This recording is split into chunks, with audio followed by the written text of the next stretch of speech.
only a couple months now.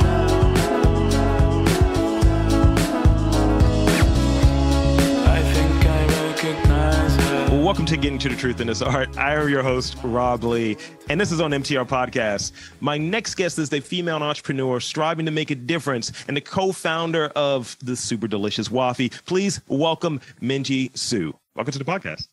Hi, Rob. Thank you for having me. I'm excited to be here. This is going to be great. Thank you for coming on.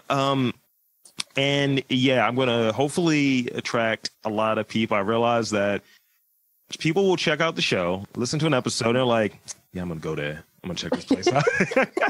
So hopefully that's one of those healthy byproducts. I mean, maybe it's just like, man, we're out of waffles. What are we going to do? So give us those vital stats. Like how did what got you to Baltimore? What got you into the line of business you're in? And really, you know, give us that pitch. What is Waffie? So I've born and raised in Baltimore. I've lived here my whole life. I can't seem to leave. I love this place. I love Baltimore so much. Honestly, prior to Waffie, I've had no business experience. So Waffie is my first venture. I'm just passionate about desserts. Yeah. I feel like desserts, especially waffles, don't get enough attention. Usually if it's between waffles or pancakes, people usually choose pancakes over waffles. And, you know, I love waffles. It has their little crevices. It's perfect to hold toppings, you know? Yeah, I think like a waffle is a really good vehicle for toppings, and and yeah, like the people who only choose pancakes, I call them Philistines. They just don't get it. I mean, I enjoy a good waffle. I enjoy pancakes. It's like, and you know, those other commoners who are like, I'm a French toast guy. You know, let's be honest. We don't talk to them, but. So really, give us that rundown. What's Waffie? And I want to ask in this context. So I read that operation started in 2018, and you were considering a medical career beforehand. So what's that story about?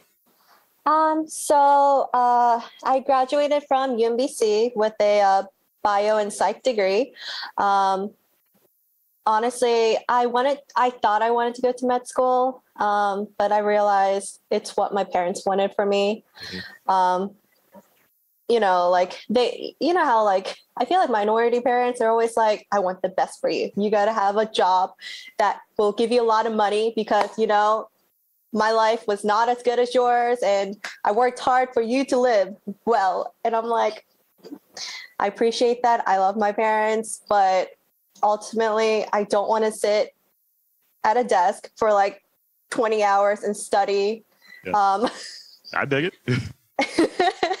and it's choosing something that's a much sweeter, like fun thing. I think ultimately, granted, it's business, and you don't want to diminish business being business, but really, you know, it's certain areas that one could work in that you're like, oh, this is just great, right? This is sunshine. Like I work at the Smile Factory, you know what I mean? Like it's like one of those things. When I was a kid, I was like, I'm gonna go into business. I was like, you know what? I really want to make toys. I want to go into a toy business or what have you. It's like, it shouldn't be a bad day there. But recently I've gone past what is it? With Hasbro in Rhode Island. I was like, I feel like there's a lot of sad faces in there. The toy game isn't what it's cracked up to be. Oh no. That's exactly what I thought. I was like, oh, the toys are broken.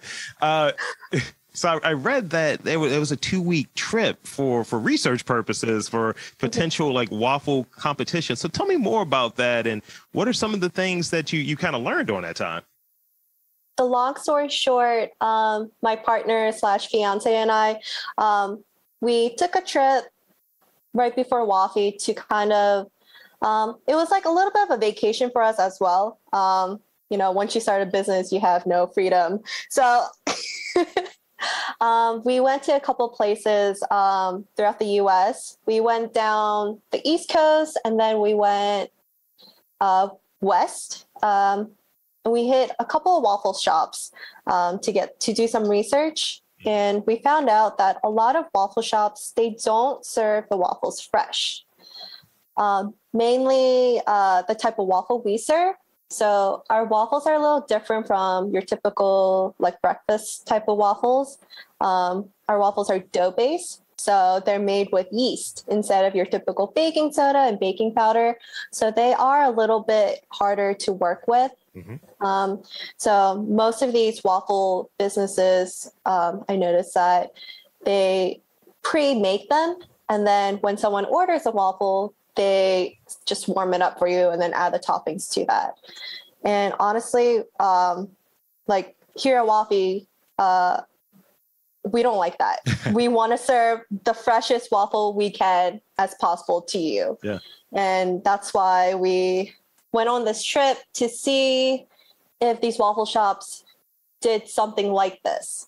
And we were a little disappointed because, you know, when you go to a restaurant, I know it's not possible, but you want the freshest, I guess, entree or dessert as possible. And that's how Waffie came to life. We put in a lot of research, especially my partner. I got to give him all the credit for this. He created the perfect waffle, in my opinion. Yeah. Yeah. It was an interesting trip. No. I think that's also, this is going to be a pun. Just know that I like puns. Just know that I like puns. So I would imagine there was a period in which you may have been waffling on whether you wanted to go into business. That's stupid. I'm sorry. No. I love it. Cheesy, but I love it. Well, you know, I will say, like, I remember it was ridiculous. I used to work at a college, and I just remember me and one of my good friends, we were like hovering at it was on campus, either like the refac or the cafeteria there, and they had the waffle iron, right? And we're going to do like the chicken and waffle situation. So we happened to go there, and it was like a little too late, and I was like, I wonder when those waffles are going to be back. So I had to hit for the waffles, right? So eventually we ended up figuring out a day. We were going there week after week. They just didn't have it. And suddenly they had it back. And I was like, we're getting these damn waffles. That's literally what I think when I'm in that neighborhood in Hamden where Waffie is located. That's the only other time I have that thought these days. I'm going to get those damn waffles. So speak a little bit more on that planning that kind of went into developing the business. What are some of the lessons, I guess, you learned, and being a first-time entrepreneur, going to it with that entrepreneurial leap of faith? I don't recommend it. If it's possible, don't get into business. It's not rainbows and, you know, flowers all day, sunshine, smiles. It's not like that. There are days where it is like that, but I don't recommend it. If you love your freedom, especially, I guess like the hardest thing about starting a business is you need a lot of support, especially from your friends, your family, especially like the local customers. Yeah. I think it's very important to create a bond with everyone in order to be successful. I guess that was like the hardest part. And I guess saving up the money to actually start the business was very hard. And then creating a product that most people would love was very hard as well.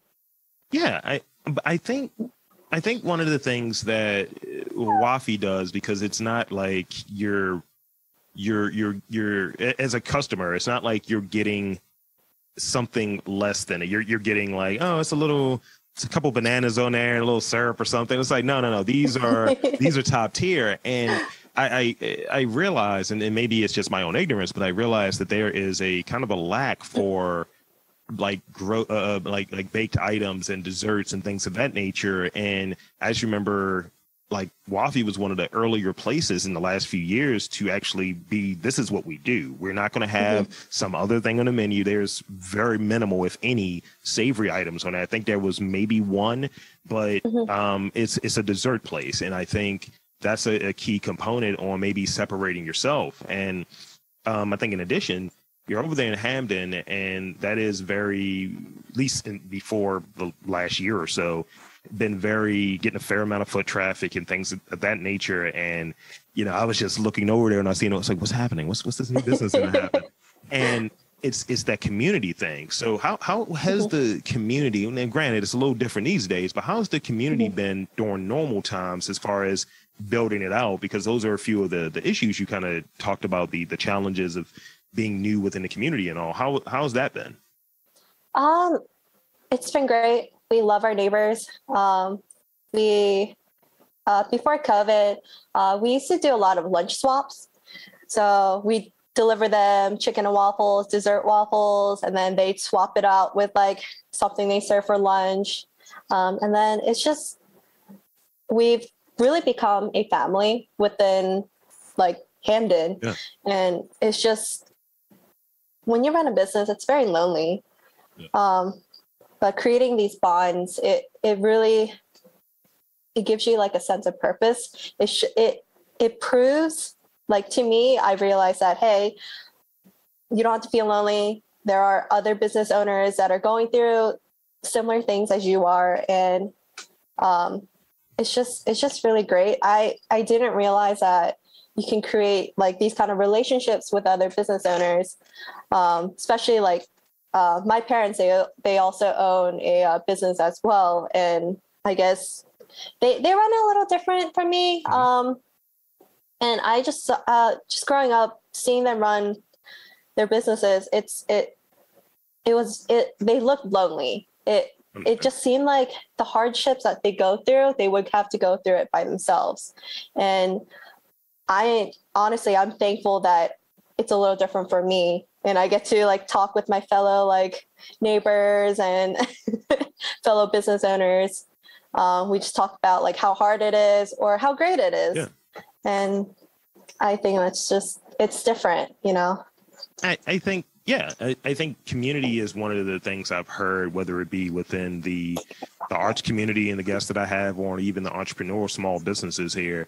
And I think in that community, it's a lot of opportunity to pivot and to brainstorm because you're all in it, you know, you're all in that community. And it's like, it's not a unique issue. The businesses are different and things of that nature, but certain issues that present themselves in terms of, let's say, the pandemic, or in terms of supply chain issues and things of that nature, is not unique. So it's like, what are you guys doing to get around this?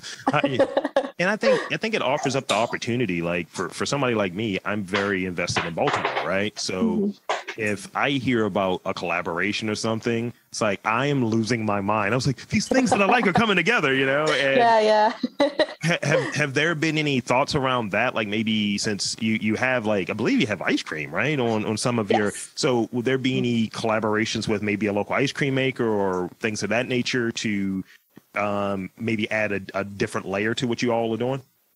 So we're already kind of collaborating with Tarker Brothers. We serve their ice cream, you know, Baltimore's best. You get it. It's just their ice cream and our waffles, it just fits so well together. We did a lot of like experiments with other ice creams, and just something was always lacking. So I feel like we're already doing something like that. But we'd love to do more collaborations in the future. That's wonderful. I love hearing about collaborations. Now you're going to have me coming there, and I'm just going to be leaving with a bunch of units. It's like, I'm like one for the road. It's like, don't cover that up. I'm going to eat that before I get out of the door. I'm just making a complete ass out of myself. So being in the food culture, food community, like that's that other level of being, not only are you an entrepreneur, but you're an entrepreneur specifically in like the food services industry, right? So what has been the most interesting trait about the food culture in Baltimore? Like you've been here the same as I have for forever, and you've been able to check out different things. What does that look like maybe now versus in 2018 when you all started? It's definitely different. I feel like Baltimore is definitely special. Honestly, I don't know if other like places do this, but I feel like instead of being competition to each other, I feel like we support each other's businesses when it gets hard. Baltimore, just everything about Baltimore, like the relationships we have with the other business owners, it just feels like family. Yeah. I don't know. It's just it's a feeling. I'm not quite sure how to explain it, but it makes you feel warm inside. I know that sounds cheesy. Well, we're both being cheesy. It's fine. No. I don't know if that answered your question. Well, it answers a part of it, I think. But I guess also in maybe the type of food, the diversity within the food map here, like items that we have. Like, I had an interview yesterday with someone from Philly, and we were talking about like plant-based ice cream. It's like, you guys have that down there? And I was like, we have a little bit of everything. I was like, we even have a waffle place. So speak on that a little bit as far as like, I don't know any other waffle places in Baltimore or maybe Maryland or what have you that are doing dessert waffles. And I think even like recently we've started to add more bakeries and dessert forward shops. So I guess speak on it from that perspective of other types of cuisine that you've noticed here that's kind of developed over the last few years. Because I think we try to make an attempt to have a little bit of a melting pot. Like I think Baltimore has changed in maybe demographics over the last like few years. So in that, it's maybe reflected in the type of cuisine that's popping up on menus. I see like parody, right? Like people have gotten more into farm to table. You had Foraged over there in your neck of the woods that's recently moved. And I remember not anyone had like mushrooms to the same degree that he has mushrooms. Now everyone has a mushroom dish. Or I remember during the end of the summer, everyone had pawpaws because they taste like bananas. And I was like, you guys are just biting. Like, can we do something different? So I'm looking at it from that standpoint. Hopefully not too many more people start putting waffles on their menu, because then we had to have a conversation with them. I was like, look, this is where the waffles come from. I don't know. I'm all for it. If waffles can get more attention, I'm all for it. Okay. That's so nice. I thought we were being ruthless together. Oh, sorry. I'm sorry. Oh, no. Darn it. No more waffles, guys. Yeah. Only from one place. You need a nickel off of every waffle that's sold. So what is your first memory of for your love of dessert, and specifically waffles? Talk about that a little bit. So I have a younger sister. We're 3 years apart. She's the one who actually got me into desserts. When we were in middle school, she used to bake a lot. She used to make cookies, cakes, pies, you name it. I feel like I've always had a sweet tooth. I'm going to blame my parents for that. They also have a huge sweet tooth along with my sister. My sister, like seeing her bake all these goodies, it was just like, I don't know, it made the house smell so good. and that got me hooked. She doesn't bake anymore. I do most of the baking now, ironically. I feel like that was her like elaborate plan. But that's how I got into desserts. And waffles are so underrated. I've always loved waffles. Honestly, like, I don't mean to hate on pancakes, but pancakes, when you like put syrup on there, it's just like, it absorbs it. Yeah. I know some people like that, but I don't like that. I don't like when my desserts or like my breakfast items like pancakes and waffles get soggy. I think a waffle can really stand up to, like I was saying earlier, to toppings. And I think the assessment I have, because I'm a little bit of a food snob, but the assessment I have when it comes to like pancakes, I like pancakes well and fine. But I think you get two types. You don't really find that really good middle ground. You either get one that's super buttery and it's crispy. It's almost like a little too flat, almost crepe-ish.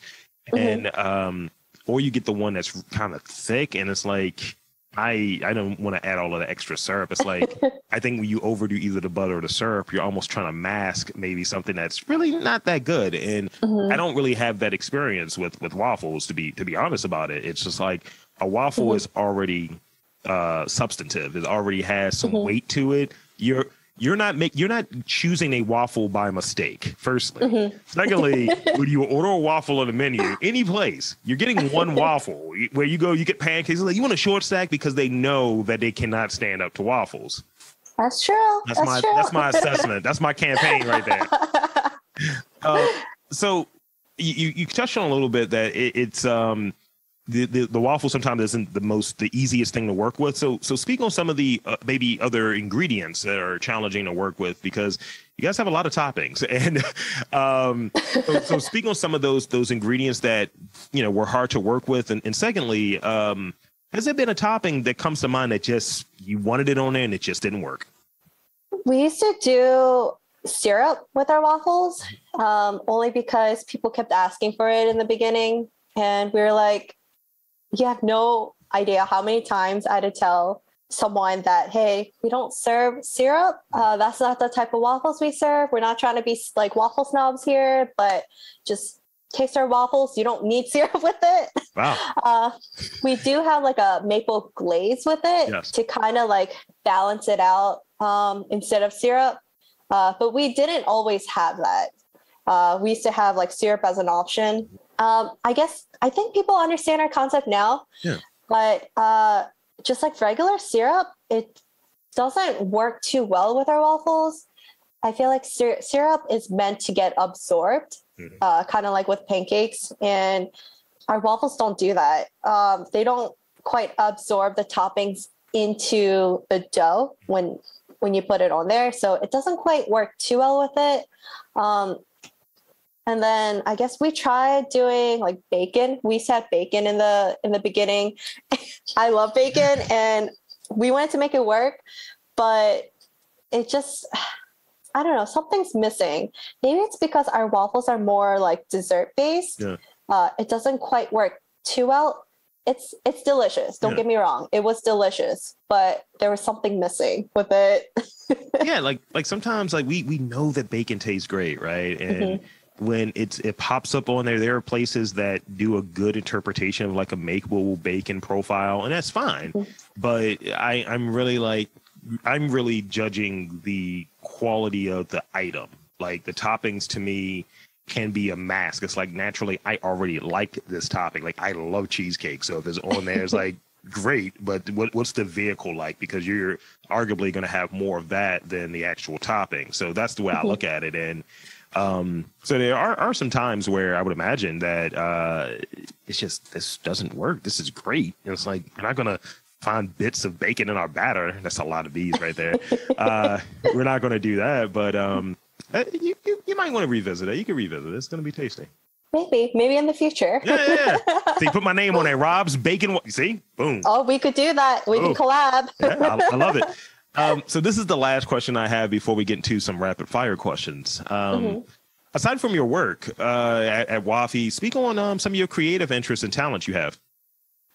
Oh, that's hard. I'm just kidding. That's what I was like. I'm a graphic designer. Like, all right, cool. I wish.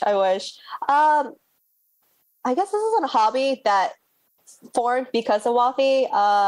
Up until like last month, I took all of the pictures for Waffie. So our social media, all of those photos are by yours truly. Nice. So I guess photography is one of the hobbies that I enjoy doing now. Yeah, as an entrepreneur, you're picking up like multiple. It's like, look, I've learned a lot. Like I do a little social media, some photography. It's just like, man, I'm really good at mopping now because I get it. You can add dishwashing to my list. See, soapy as hands in Hamden, as it were. Yes. So now I want to get into rapid fire questions. So rapid fire questions, the way that these are going to work is I'll ask you a question and you don't really need to provide any additional context, but if you want, feel free to. So an example might be, what's your favorite movie? And you may say whatever the movie is. And the answer is the answer. You don't have to get it over for me. It's like, oh, well, the reason I like this movie is just like, if you want to, cool, but I trust you. All right. All right, Minje, here we go. Aside from dessert waffles, what is your favorite dessert? Oh, that's a hard one. I want to say cake. Cake. All types of cake. Okay, I was going to say more because I was going to cake snob you. Oh, man. Cakes, you can do so much with cakes. You can have so many different flavors, so many toppings on there. It's kind of like waffles, Okay. You can add whatever you want, and it's going to be delicious. My top 3 cakes, not in any order, are carrot cake, tres leches, and red velvet. I knew I liked you. Mine is the red velvet, carrot cake, tres leches. Yeah. I want to say chocolate cake. Like a nice, like chocolate with the what is it? The yellow cake with the chocolate icing. Oh yeah. Chef's kiss. Absolutely. Now, this is another punish one or a corny one. So just well, cheesy. That's the term we're using. But just be aware. Finish this sentence. Lego my. Lego. Oh no. Thank you. Those are terrible. That's not what's at Waffie. Actually, the answer, you got that wrong. Actually, the answer is Lego my Waffie, but I'm just, posturing. Oh, I'm just posturing right now. Oh no. So whether it's, I'll frame this next one a little differently. I'm looking for like one answer of something that's at Waffie and one answer for something that you've had maybe in other places, but it's not quite at Waffie yet. So favorite topping to add to a waffle? Right now, I'm a little biased. I want to say banana pudding. Only because we just recently added that to our list of toppings.